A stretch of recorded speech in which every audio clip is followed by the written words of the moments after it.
He's gonna get it in. I got a question about Buddy Hield. Mm-hmm. I want you to answer this too, Coach. What kind of player you think he's gonna be in the NBA? Coach, go ahead. Right. Right.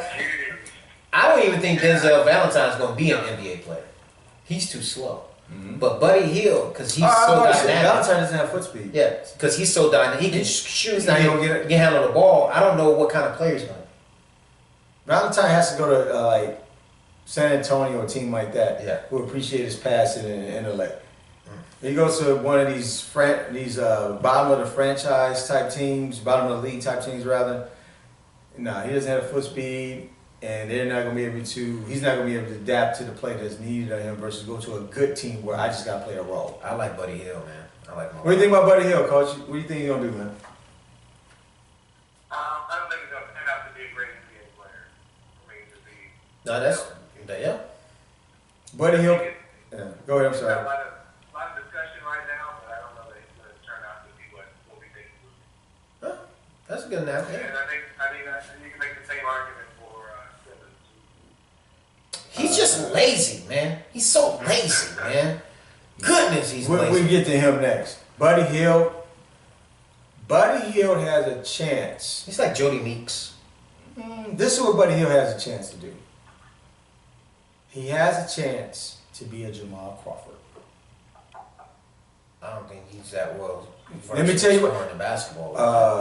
But he can get buckets. He can't He can get get buckets. This is why I say he has a chance to be a Jamal Crawford. Mm-hmm. Buddy Hield is too small to be a two-guard in the NBA. Mm-hmm. Doesn't handle the ball well enough to be a point guard. Mm-hmm. Jamal Crawford is an outstanding six-man. Yes. Buddy Hield can get to a team, and he can accept the role being a six-man who can put buckets up because he's not short. He's like, what, 6'4", 6'4", 6'5"? Mm-hmm. All right, so he has that opportunity because he's dynamic in terms of, I'm putting buckets up.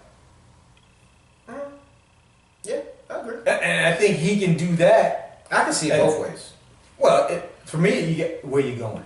Right. Are you going to Philadelphia 76ers? No, he ain't going to Are Philly. you going to Philly? He ain't going to Philly or LA. He ain't going to any of those teams like that. I think he's a middle of the round, first round, maybe later first round pick. So he's not going in the lottery. I don't think he's going in the lottery. Okay, if you're Philadelphia, let's say you got picked 3, 4, or 5. At that point, they may not go for a big man. Well, they don't need a big man. Well, they load up big men. So They have a whole bunch of them. But if they get number one pick, Simmons is going to Philly, along with the other 8 forwards. They're not gonna pass on that kid. I'm not saying they should, but that motherfucker's lazy. There are a lot of people going against Simmons. I'm not going against him. He went to my school. I Yeah, love LSU. this or that. He's lazy. This kid is not gonna be the next LeBron. I never thought he was going to be. But what I'm saying is, the accolades and everything. He is a special player. You just don't give up. You just don't have 20, 12, and 5. Yeah. Now, is he going to be a dynamic scorer in the NBA? Probably not for years 3, 4, 5 if he becomes that. Can I tell you? His ability to pass puts him on the floor. Can I tell you who he is? Who's that? Lamar Odom. But Lamar Odom can't pass like him. Never could. Lamar Odom can handle the ball. Yes. Can rebound. Yep. And he was unselfish. Yep. That's him. He has better vision. He can't. That's not a bad analogy. Lamar That's Odom not a bad was analogy. I think Lamar Odom was a better shooter. Because Ben Simmons cannot shoot the ball at all. Mm-hmm. He's a 20% shooter. And he sucks at shooting free throws. But around the rim, he's good. He's 6'10". Not a bad analogy, actually, though. He's 6'10". Not a bad analogy. They can run the court, handle the ball. But he's nowhere near LeBron James.